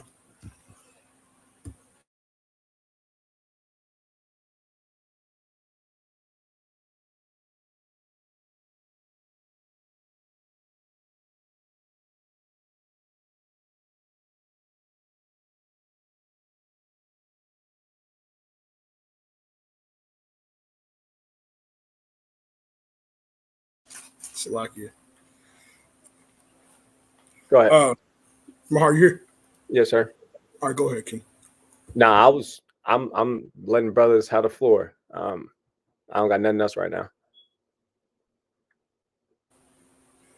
I don't want to. I was gonna say something, but I don't want to say nothing that's gonna. Let me say. But yeah, Hey, I was you kind of. want to bring something out? Bring it out. No, I was just touching on how that dude came, man, and when Thahawam said he came from Washington, man, that was, I don't remember if y'all ever heard that story I told about where, I had another Washington visit that came to my door. Crazy, bro. Do y'all ever remember that story? Maybe I'll tell y'all one new moon or something. Crazy. Nah, I don't know about that. I don't think I know about that. Yeah. What kind?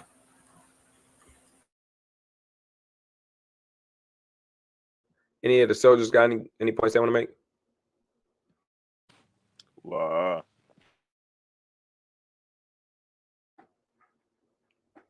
Soldier Zion, you got a point? La. Saki, it was on mute. He said la. Okay, kind. Aharon said he didn't. Captain or Officer Tahawam, y'all got anything else?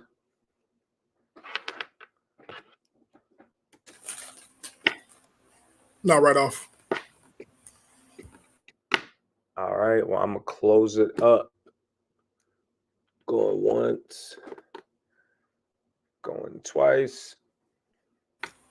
You do a quick little summary. Yes, sir, I can.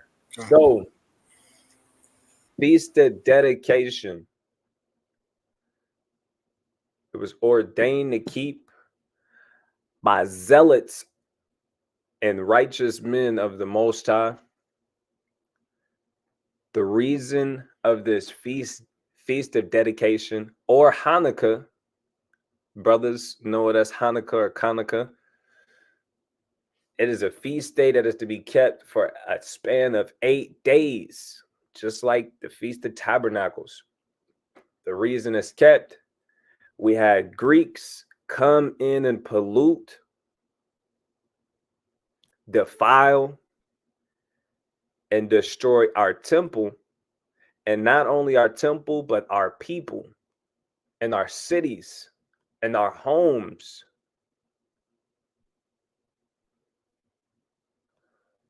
These mighty brothers fought the battles with much valor, with much courage and much strength, and they obtained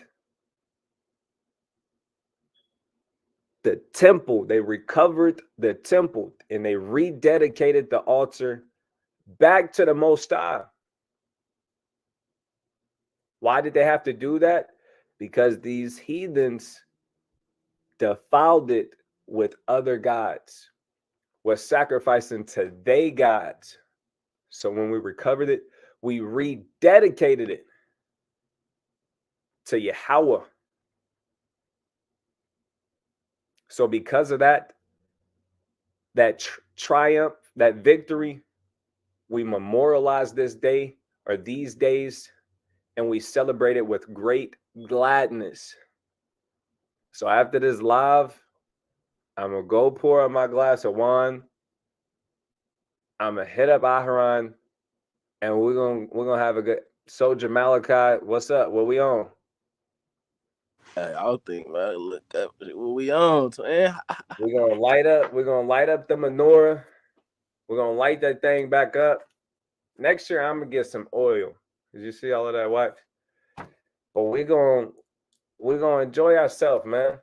8 days. Christmas is lame. I put that on my social media the other day. You know what I got? Somebody messaged me a voice recording and start singing a Christmas jingle. I posted the picture with me and you, Malachi, holding the menorah. I said, Christmas is lame. We keeping Hanukkah. I had a Israelite. He wasn't an actual law-abiding Israelite. But, you know, he not in the truth, but he sent me a Christmas jingle. He didn't even know what he was doing. I should have yanked up on him and punched him out. He sent me him singing the Christmas jingle. But yeah, Christmas is whack. We keeping feast of dedication, Hanukkah. Go ahead. You should have told him he was sus. That's what I should have did. Because he was about our speed. You know what I'm saying? Yeah, that would have cut him.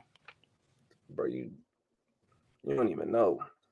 He didn't even know what he was doing. He didn't even know what he was doing. I kind of felt away. Send me a Christmas jingle, bro. Singing it. See, if I was Mattathias, I would have. All right. If I was Mattathias. Karen.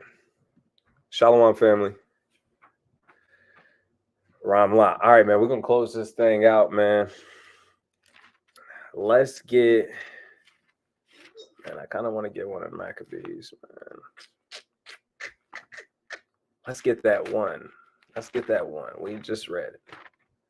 First Maccabees chapter 4, where it said they was fighting valiantly. Didn't care about whether they lived or died. I want that one.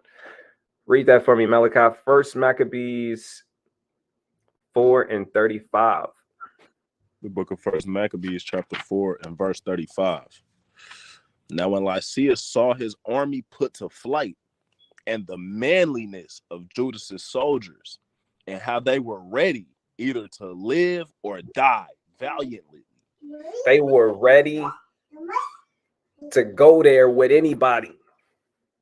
And this is the spirit I want brothers to kind of to kind of walk in for the next few days. I'm not telling you to catch a case, but hey, look, we not in Christianity. Just remember that. If you don't remember nothing else, remember Feast of Dedication is 8 days and turn up, and we not in Christianity no more.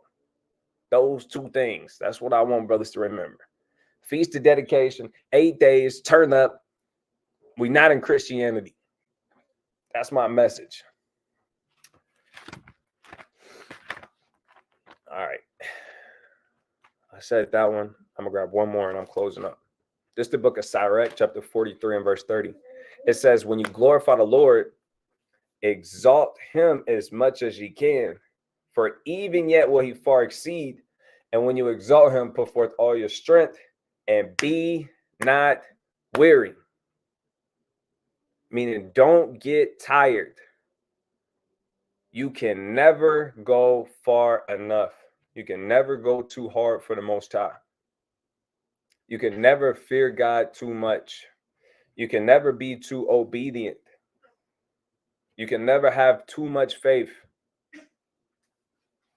So celebrate the Feast of Dedication with gladness. Try and move in the spirit. Try not to let nothing take you out of the spirit. Try not to let anything make you not enjoy this feast day, man, because this is out there and they're looking for you specifically. Right? So with that, Captain Yammer, I'll let you close out.